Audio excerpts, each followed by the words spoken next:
been a lot, but we are back at it again. We are here, 9 in Studios. I'm James Mays. Of course, always we have my sis.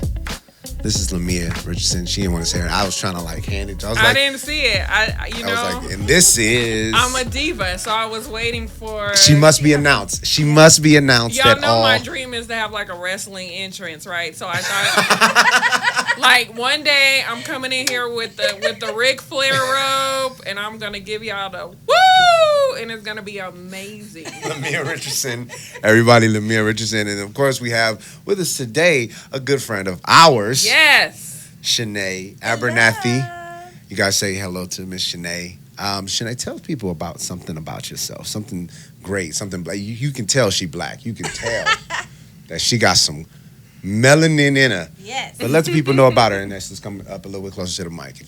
Well, hello. Like you said, I'm Shanae. I work in ABA therapy, so I work with kids with autism. Yes. My target audience are She's black, a superhero. Yes, of black children with autism, because there's a lot of racial biases in the field, and just going through my personal journey, fired me up to work in the field and help our poor little black kids. Have you always wanted it? Was that a thing? I think I you know how interviewers do. They know the answers to questions, but they ask them anyway for the people. So was there a specific reason why you were driven to this field? Yes. So my son was diagnosed with autism when he was 3.5. But we had really experienced a lot of racial bias when it came to the medical field. So statistics show that, white kids are diagnosed 1.5 years earlier than black kids. Really? Because of racial biases, absolutely. So I literally had to fight and continue to go to my son's pediatrician in order for him to get his diagnosis. So I went to his pediatrician the first time when he was 18 months. So it's tough because you have to be, and just so you know, I'm sitting here with 2 superheroes. Autism super moms, baby. An amazing feat. I can't imagine. My sister also has a child with autism. So we're at home here. We're not just talking out of the side of our necks. But it's got to be frustrating, right? Knowing that something isn't all the way possibly correct, but you haven't got the proper diagnosis, you haven't gotten you're not getting the medicine, the attention. It's probably frustrating you. I can imagine, right? Yes. Ugh. Yeah. And what makes it even worse is that his pediatrician said to me, "Oh, you just need to talk to him more. You need to read to him more." I'm like, "Sir, I'm an educator. Yeah. I work in human services. I read to him every single night." Now you testing my knowledge. Exactly. Now you're testing my ability to be attentive to my child. And I know how to ring people up real quick and get them against the wall. So don't test my patience. Right. And I was told that I remember in early detection, let me just say that my son was diagnosed literally around the same time. 3 years old. Wow. And so that is so key. That's a long time. It is. Just looking at both of our boys, it's the difference maker, right? Wow. I see what some other parents have to go through. I'm working with a young lady that just got her diagnosis. She is in the 10th grade. Yeah. And so all I think about is what could have her life and her academic life could have been like if they had gave her the proper diagnosis. And I remember when my son was in kindergarten and they tried to kick him out of the autism program and say that he was severely disturbed. Yeah. And send him to a different program because of his behavior. And I've seen the majority kids do way more, and there's so much patience for them. And so I think, it definitely had implications of racist. Yeah. Absolutely. Lots of racial bias. So I was like, you know what? I have to be part of the difference. I have to be part of the change. Yeah. So that's how I fell into the field.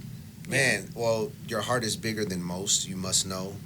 Your patience is greater than most, you must know. That can't be a simple thing. But early detection is important, I'm sure, right? So is there anything that you can maybe tell somebody, maybe somebody just had a child or they're just coming across this, and let those parents know, what they can do, where help can be and all of that, or even maybe something to look for that maybe you got to experience, So for me, I know that I was one of those parents. Nobody in my family had ever been diagnosed with any kind of learning disability or social emotional disability. Really like exactly. Right. And so my children are actually 11 months apart. I have what they call Irish twins. And so when my younger son, me and my sister are 7 months apart. We got different mamas. So Papa was a Rolling Stone twins. right? We got those too. That's my twin, but it ain't. But all right. That's hilarious. But when my younger son started reaching benchmarks that my older son had not. When I noticed that my younger son's speech was developing and he was having whole conversations and my older son had not. My aunt had noticed some of his behaviors as far as his lining up of toys and needing to have that order. She noticed stimming. And so my son, when he would be in a situation where he was upset, would pull his eyelashes out. And so all of these are things, and let me just say this, and you can chime in right after because I know you got some input on this. A lot of what people think that is spoiled, and that's the word that we love to use in the Black community. You need to discipline him more. He's spoiled. He's throwing a tantrum because he's spoiled, right? And so when I realized that nothing that I was doing as a parent was working. Wow. That there was something else. It was a different level of anxiety and upset that he had that just felt wrong in my mother's intuition. It wasn't evil. It wasn't behavioral problems. Exactly. It is almost a cry out for help, and we misinterpret it with sometimes our cultural impatience. Yeah, and the because thing, just hit him one good time. Exactly. Yeah. And actually, whooping my son made his behavior absolutely worse. That caused so much trauma for him, and I had to stop whooping him and find other ways to discipline. Me too. Sure. But I was always trained in trauma anyway, so I can understand the signs of trauma. Yeah. So I saw the signs of trauma in my son, especially when there's loud noises. That's a trauma response. It's not just a behavioral response. It scares, people who aren't. I guess we got it all on the spectrum. You're right.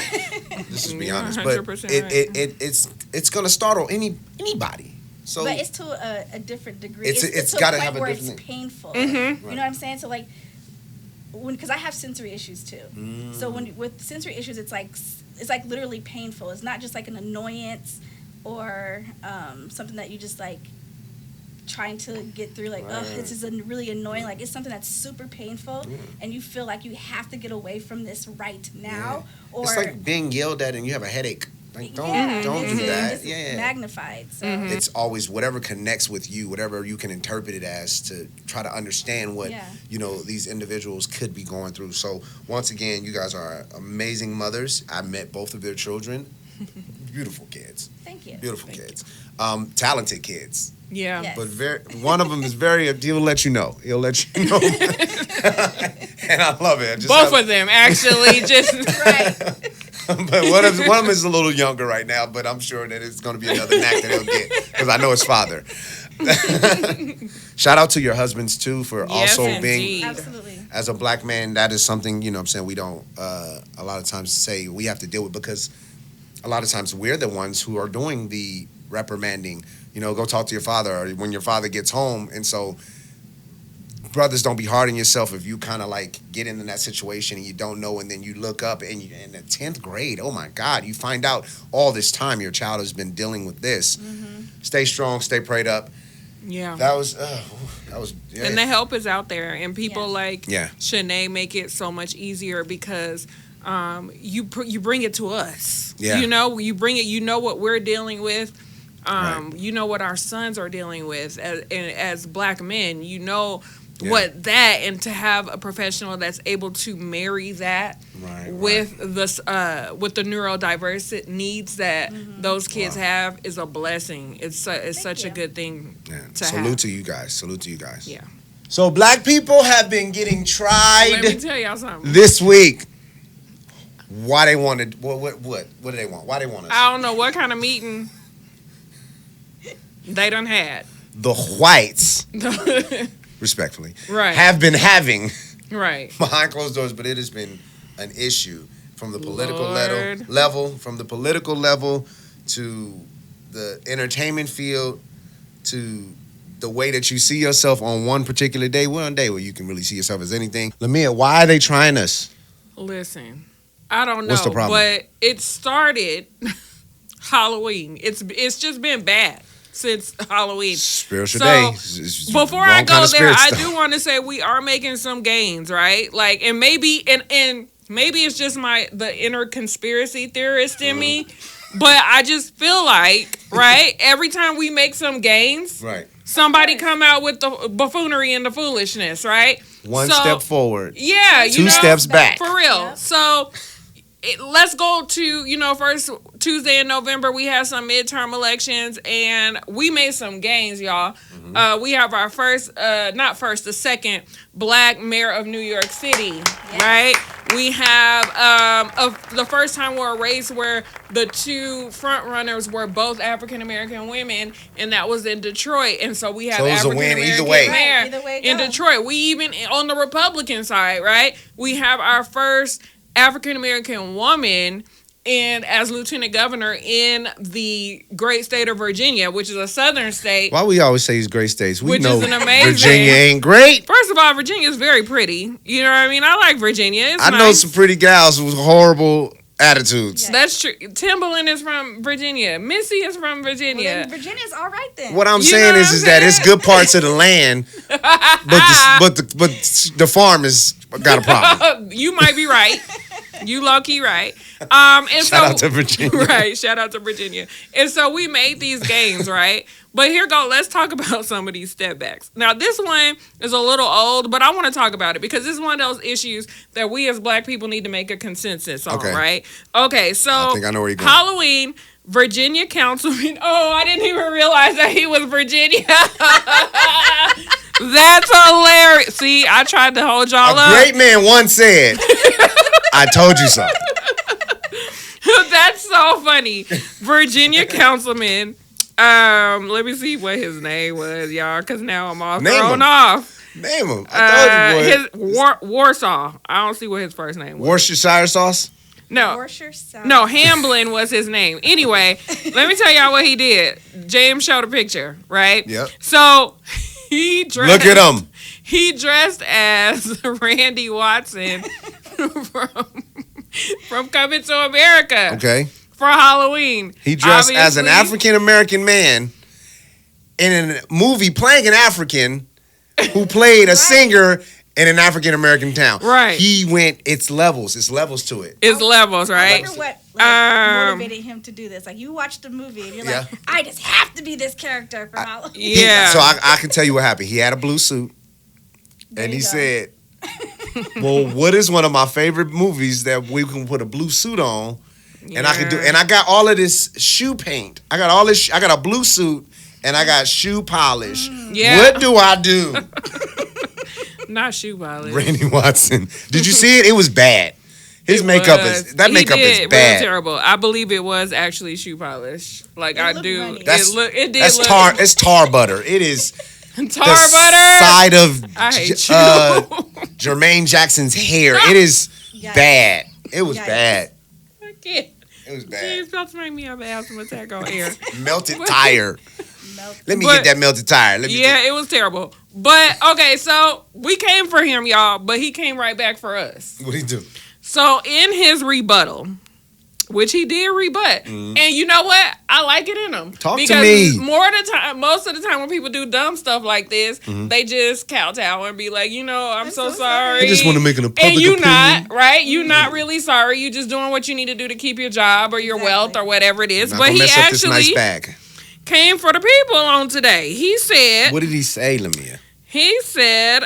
folks, I made a post of me dressed like the movie character Randy Watson. For those of you who know the movie, Randy is a black man. Yes, he is. So I dressed the part. Suit, hair, yes. Jackson and- Heights on. Yes, Actually. and my makeup was brown. Many people saw it as degrading, which I did not. I did it to show my love for the character Okay. and the movie. But Come on. since I'm white, it's considered to be off limits if you're white. Preach, man. I think that's ridiculous, especially when it's done to tribute a character. So this is my favorite part when I was like, touche. Many people with an open mind can see that I did it out of respect. In the movie, Eddie Murphy portrayed a white Jewish man. Come on now. Fact. And it was funny as heck. He didn't say heck. So, I can't speak for the Jewish community, and I'm sure some were offended, but Eddie showed his freedom of expression. Mm-hmm. And he goes on to talk about that. He talks about, and then he says, like Eddie or Dave Chappelle, I don't go around walking around on eggshells. So he came Fix you. for the people on today, honey. And I was like, wow. Now, me personally. Can I just say one thing? Yeah. That messed up that whole thing. It messed you. Let me come here. Herschel from Virginia. Let me talk to you. The only thing you needed was a sexual chocolate. That's it. If you would have said it at the You end, should have ended with sexual chocolate. you can come to all the barbecues. You can. With the hashtag, though. Right? Sexual chocolate. And so I say all of that to say hashtag sexual chocolate. And it'll You be know like, what? you in there. Black votes for years. Who is your publicist? Who is the whoever working with him is not for getting it years. done. So he made a very good point, right? I remember, I'm dating myself, but I remember back in the day when Ted Danson did that, when he was dating Whoopi Goldberg. Y'all probably too young I remember to remember that. But Will Smith was in that movie. Yeah, he did blackface at like a roast for her, and they broke up over that. Like, he just got destroyed. There's been other instances. This Halloween, a lot of people did it. And they all were on that same party line. But the thing that kind of hit me was he's 100% right. We have a whole movie in our community called White Chicks where they literally are running around as white women and hitting every stereotype. And I love that movie. I can recite every line. No play. So, like, real life. I was about to Real go to life. it. I'm not gonna do it. I'm not gonna do it. My favorite We'll be part here all when day. he had that whistle and he was like, that's the best. Oh my God. That's the best drug scene. It coming. It coming. I love that movie. $1. Okay. It was a good movie. Yeah, like they hit everybody in that movie, right? Hispanics, nobody was left unturned. Nah, man. You know. But I like those. I like when you can keep that same energy, right? Like, yeah. And he has a point. He does. I'm actually on his side. Me too. Before I even knew he said that, I was like, that's one of my favorite movies. Mm-hmm. And if I'm gonna love the movie, and I'm on one day of the year that you get a chance to be somebody else. I said it earlier. I don't have a tail. I don't have whiskers, but for some reason, if I ever got a cat association letter saying you have degraded my species, I'd be like, yo, get over it. It's October 31st. Now, it's when they do the weird stuff, right? It's when you now have your knee on the neck of a white person in blackface because that's your costume. Mm-hmm. Or you got joggers, pants on, and you're like, just running in the neighborhood. We get it. We understand what you're doing. You're the issue. You're the person that's just like taking advantage of it. But appreciation of just Randy Watson. Cancel this man for something else. Cancel him from what his Google search is. Don't cancel him because he showed love to one of the greatest, Jackson Heights' very own. He was in the low down. I forget what episode it was. That's my mama. He was in the episode of That's My Mama. He was in the episode. This is James's favorite movie. If y'all have not been able to tell, And he you gotta show Randy Watson some love. He was. Sexual chocolate. How do you feel about that?